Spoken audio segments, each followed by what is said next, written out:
She said, "Your mom called me controlling. Either she apologizes or I'm gone." I responded, "I'll help you pack." Then I actually started packing her stuff while she stood there in shock. When she realized I was serious, she frantically backtracked, but I had already called the moving company. I, 31 male, have been with my girlfriend for 3 years. We moved into my apartment together about 18 months ago. I bought this place 5 years back when the market was actually reasonable, so the mortgage is in my name only. She pays me $600 a month towards shared expenses, which is about a third of what she'd pay for a comparable place in this area. Let me give you some background on my mom. She's 58, widowed for 6 years now, lives about 40 minutes away, and she's legitimately one of the kindest people I know. She raised me and my sister mostly alone after my dad got sick, worked 2 jobs, never complained. She's not the overbearing mother-in-law type at all. She visits maybe once a month, always brings food, always asks if it's a good time before coming over. My girlfriend has had issues with her from the start. Nothing my mom does is ever right. The food she brings is too heavy. Her visits are too long. She usually stays for like 2 hours max. Her calls are too frequent. She calls me twice a week, maybe. Every small thing became this massive deal. I've tried to mediate. I've talked to my mom about texting before calling. I've shortened visits. I've bent over backwards trying to keep peace. But nothing was ever enough. Last Sunday, things came to a head. My mom stopped by to drop off some homemade soup because I'd mentioned having a cold. She stayed for maybe an hour. Normal visit. When she was leaving, she hugged me at the door and said something quietly that I didn't fully hear. My girlfriend was in the kitchen, definitely within earshot. After my mom left, my girlfriend absolutely lost it. "Did you hear what she said to you? Did you hear that?" "Not really." "What?" "She said, 'I hope you feel better, honey. Don't let anyone stress you out.' She was talking about me. She was calling me stressful." "That's a reach. She probably just meant work or whatever." "No, she looked right at me when she said it. And last month when we had dinner at her place, she asked if you were happy and gave me this look." I sighed. I'd heard versions of this before. My mom asking if I was happy was apparently a passive-aggressive attack. My mom saying I looked tired was somehow an insult to my girlfriend's cooking. Everything got twisted. "I can't keep doing this," I said. "She's my mother. She's not doing anything wrong. She's always doing something. She looks at me like I'm not good enough for you. She makes these little comments. She acts like I'm temporary. She brought me soup because I have a cold. That's literally it. And the 'don't let anyone stress you out' comment, that was directed at me. You're reading into things that aren't there. She called me controlling last week." This was news to me. "What? When?" "When you went to the bathroom at dinner. She said I seem to have a lot of opinions about your schedule. That's code for controlling. Or maybe she was just making conversation about how you mentioned I should skip the gym that morning." "You're taking her side." "You always take her side. There aren't sides. She's just existing, and you're treating everything she does as an attack." And then she said the words that changed everything. "Either your mother apologizes to me for calling me controlling, or I'm leaving. I mean it. I'm done being disrespected. Her or me. Choose." I stared at her for a long moment. 3 years of walking on eggshells. 3 years of mediating between someone who wasn't doing anything wrong and someone who saw attacks in every word. 3 years of watching my relationship with my own mother get smaller and smaller because my girlfriend demanded it. "Okay," I said calmly. "I'll help you pack." She laughed. Actually laughed. Very funny. I walked to our bedroom closet and pulled out her large suitcase, the one she'd brought when she moved in. Unzipped it. Laid it on the bed. "What are you doing?" I opened her dresser drawer and started folding her clothes. Methodically. T-shirts first. "What are you doing?" You said you're leaving if my mom doesn't apologize. She's not going to apologize because she didn't do anything wrong. So you're leaving, I'm helping. Her face went through about 6 different emotions. Shock, confusion, anger, then something I'd never seen before. Fear. I didn't mean, can you just stop for a second? I didn't stop. I moved to the next drawer, her workout clothes, folded them neatly into the suitcase. Babe, come on. I was upset. I didn't mean it like that. You gave me an ultimatum. You told me to choose between you and my mother. I'm choosing my mother. That's not fair. I just wanted her to acknowledge. You wanted me to force my widowed mother to apologize for having a conversation with me, for asking if I was happy, for bringing me soup when I'm sick. No. I pulled out my phone. She watched, frozen, as I Googled moving companies. Found one that did same-day emergency moves. Called the number. Hi, I need to schedule a move for today if possible. Just one person's belongings from a 1-bedroom apartment. Yes, I'll hold. Hang up the phone. I didn't. This is crazy. You can't just kick me out. You said you were leaving. I'm facilitating that. The moving company can have someone here by 4 p.m. The person on the phone came back and I gave them my address, confirmed the time, and provided my card for the deposit. The whole time, my girlfriend stood there with her mouth open like she was trying to catch flies. After I hung up, she tried a different approach. The tears started. I can't believe you're doing this to me. Over your mother. I've given you 3 years of my life. And I've given you 3 years of mine. 3 years of watching you pick apart everything my mom does. 3 years of you trying to isolate me from my family. I'm done. Isolate you? You told me I shouldn't go to Thanksgiving at her house last year because you were tired. You complained when I called her on her birthday. You made me feel guilty every single time I wanted to see her. That's isolation. She had no response to that because it was true, and we both knew it. I kept packing. By the time the movers arrived at 4 p.m., I had most of her clothes boxed up and her bathroom stuff in bags. The movers were 2 guys who looked like they'd seen this scenario before. Very professional, very quick. My girlfriend spent most of those hours alternating between crying, screaming, and trying to bargain. None of it worked. By 7 p.m., her stuff was loaded in the truck. She'd called her sister to meet her at some storage unit since she apparently had nowhere to go immediately. She tried one more time as the movers were finishing up. Where am I supposed to go? I don't have anywhere to live. You have your sister's place, your mom's place, friends. You're not helpless. I can't believe you're doing this over one comment. One bad day. It wasn't one comment. It wasn't one bad day. It's been 3 years of you slowly trying to erase my mother from my life, and I let it happen because I wanted to keep the peace. But you don't want peace. You want compliance. And I'm done complying. She stared at me like she was seeing me for the first time. Maybe she was. Maybe this was the first time I'd actually shown her who I was underneath all the people-pleasing. Her parting words at the door. You're going to regret this.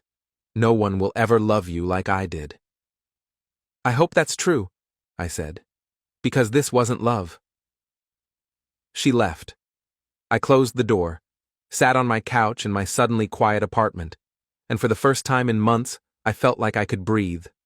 Update 1, 4 days later. So it's been 4 days since the move-out, and hoo-boy, things have escalated. First, let me address some questions from my original post. Yes, this is real. Yes, the move happened that fast. No, I'm not heartless. I'm exhausted. 3 years of being told my normal family relationships were problematic has worn me down to nothing. When she gave that ultimatum, something in me just snapped into clarity. Now for the updates. The night she left, I called my mom. Told her what happened. She cried. Not because she was happy the relationship ended, but because she felt guilty. I should have kept my mouth shut at dinner. I never should have said anything about her opinions. Mom, you said she seems to have a lot of opinions about my schedule. That's literally just an observation. You didn't call her controlling. But still, no, You've been nothing but kind to her for 3 years. You've adjusted everything she asked you to adjust. You call before visiting, you text before calling, you've shortened every visit. None of it was enough. That's not on you. My mom is a saint, and I'm not letting her feel bad about this. Now, the fallout. My ex-girlfriend has apparently decided that I'm the villain of this story, and she's spreading that narrative far and wide. Day 1, her sister called me. I didn't answer. She left a voicemail calling me emotionally abusive for throwing her out on the street with no warning. The warning was the ultimatum she gave me, but okay. Day 2. Her mom called. I made the mistake of answering. How dare you treat my daughter this way? She gave you the best years of her life, and you throw her out over your mother. Ma'am, your daughter told me to choose between her and my mom. I chose my mom. Because you're a mama's boy. No grown man should be that attached to his mother. No grown woman should ask her partner to cut off his family because she's jealous of a 58-year-old widow. My daughter is not jealous. She just wanted to feel like a priority in your life. She was a priority, but she wanted to be the only priority. That's not healthy. You're twisting everything. She told me you barely spent any time with her because you were always running to your mother. I saw my mom once a month. Your daughter saw me every single day. If that wasn't enough attention, that's a her problem, not a me problem. She hung up on me. Good. Day 3. The flying monkeys arrived. Friends of hers started messaging me. Most I just ignored. One was a mutual friend who I thought might be reasonable. Hey man, I don't know what happened, but she's really upset. She says you kicked her out with no notice over nothing. Can you guys just talk? I sent him screenshots of her texts from the months prior. Things like, your mom doesn't need to call you twice a week, that's excessive. And, I don't want to go to her house for Christmas, can't we just do our own thing? And my personal favorite, if you loved me, you wouldn't make me feel bad for not wanting to see her. He stopped responding after that. Day 4, this morning, is when things got really interesting. My ex showed up at my apartment. She used the key she apparently made a copy of without telling me. I was at work, but my Ring camera caught everything. She walked through the apartment, opened closets, checked drawers. Then she went to my desk and started going through papers. When she found nothing interesting, she sat on my couch and cried for like 20 minutes, just sitting there crying in my empty apartment. Then she took a few things from the kitchen, some plates that were technically hers, a cookbook, a blender, and left. I changed the locks immediately. That cost me $180 for a rush job, but worth it. When I told my sister about the break-in, she was livid. She just walked in with a copied key she made without telling you? Yep. Sat on my couch crying for 20 minutes, went through my desk, then took some kitchen stuff. That's psycho behavior. You need to document this. Already saved all the footage. What do you think she was looking for? I'm trying to figure out what she might have wanted. We didn't have any shared assets, no shared accounts, no shared anything financial. Then it hit me. The lease. She'd asked me months ago if I could add her to my mortgage for security. I said no because, why would I? The house is mine. She pays rent, not mortgage. But she'd pushed back pretty hard, said something about building equity together. I think she might have been looking for evidence that she had some claim to my place, which she doesn't. The mortgage, deed, everything is solely in my name. Her monthly payment was structured as rent specifically because I wasn't an idiot. But still, the fact that she broke into my home to search for leverage is something. I saved all the Ring footage, just in case. Update 2, 1 week later. It's been 11 days since the ultimatum and 8 days since my last update. Things have somehow gotten both better and worse. Let me start with the worse. My ex has apparently found her story and she's committed to it.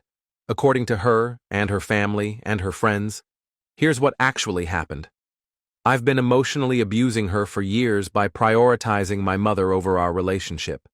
She finally stood up for herself, and I cruelly threw her out on the street with nowhere to go because I'm a narcissistic mama's boy. The narrative has spread to people I barely know. A coworker who's friends with one of her friends asked me about it in the break room. Hey, is it true you kicked your girlfriend out because she wanted you to spend less time with your mom? I just stared at him.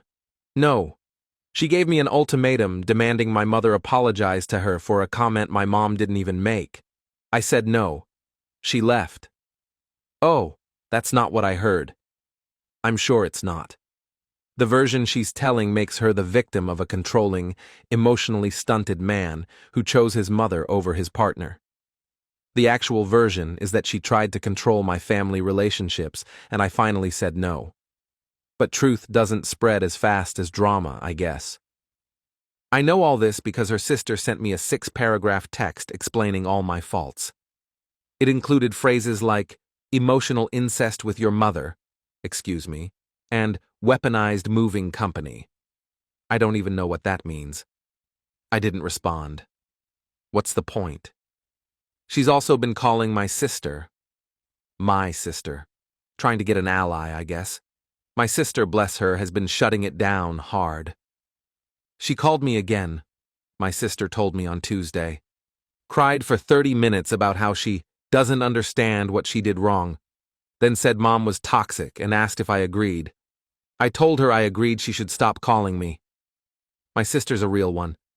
But here's where things got legally interesting. On Wednesday, I got a letter from a lawyer.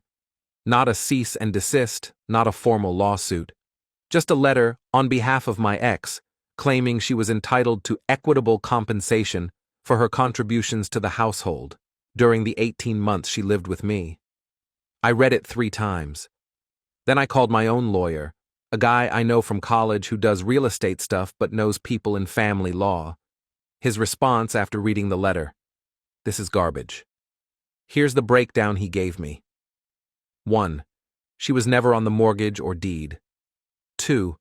Her monthly payment was explicitly structured as rent in the Venmo memos she wrote. 3. We had no cohabitation agreement. 4.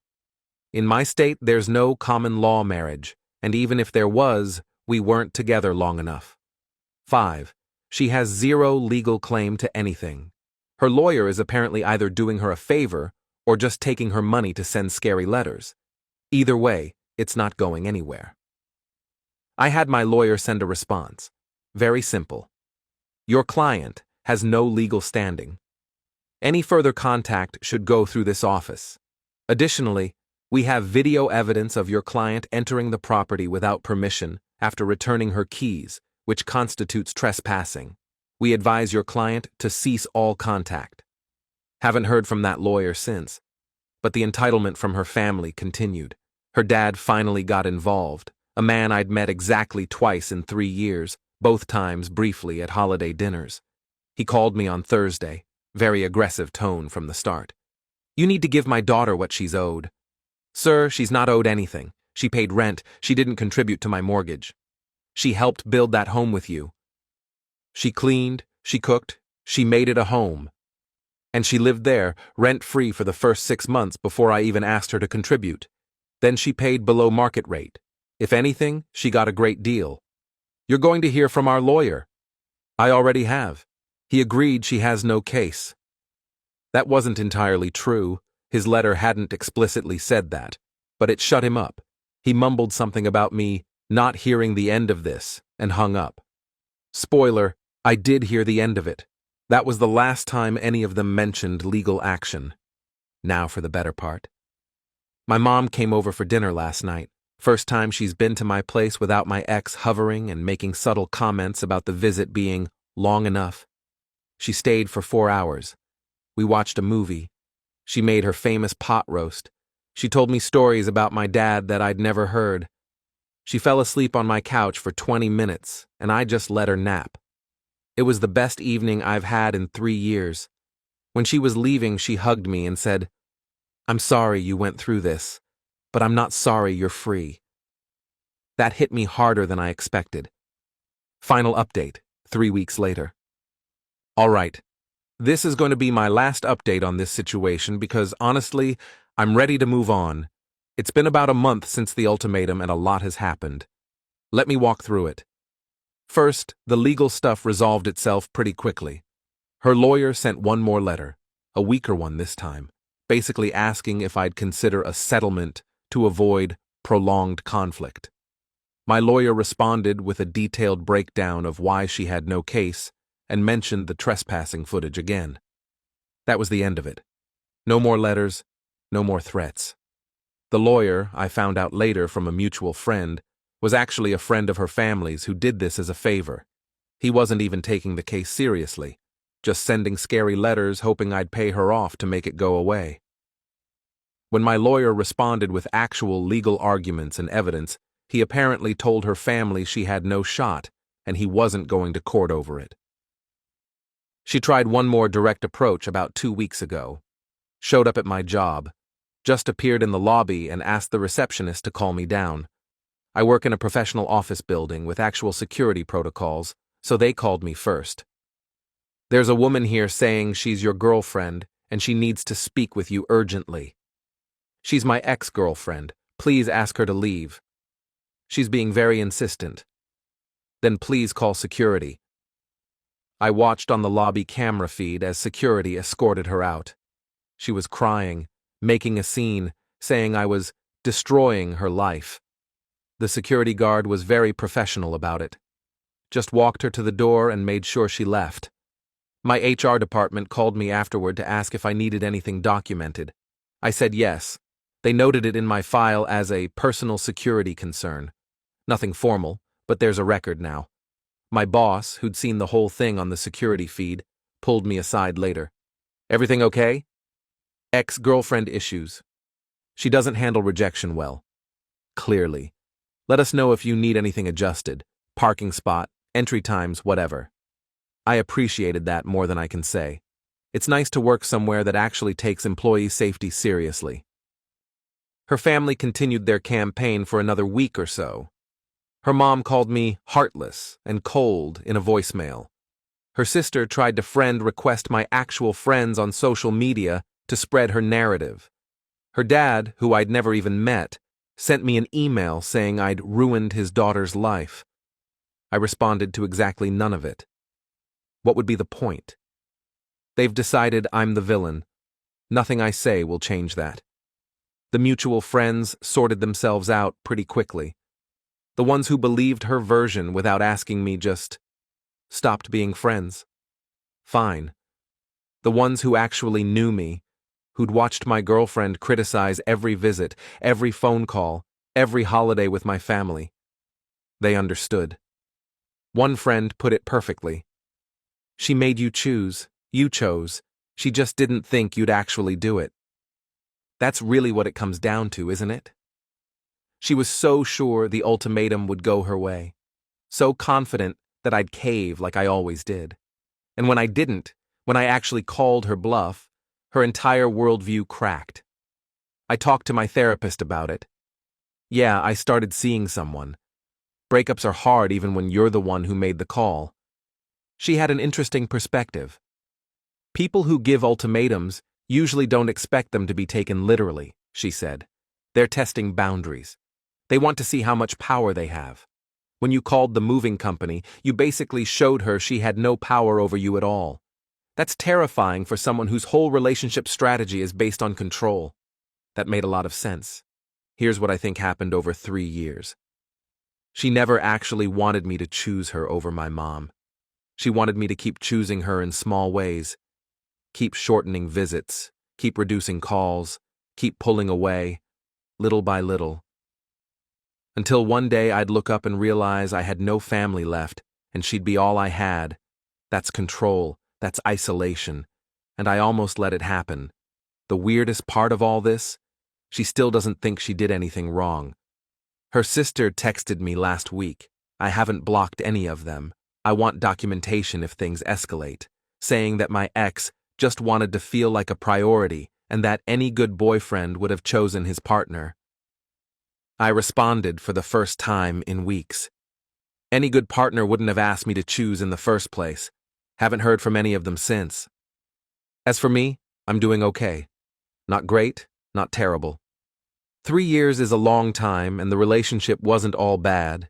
There were good times, good memories. But there was also this undercurrent of control that I couldn't see while I was in it.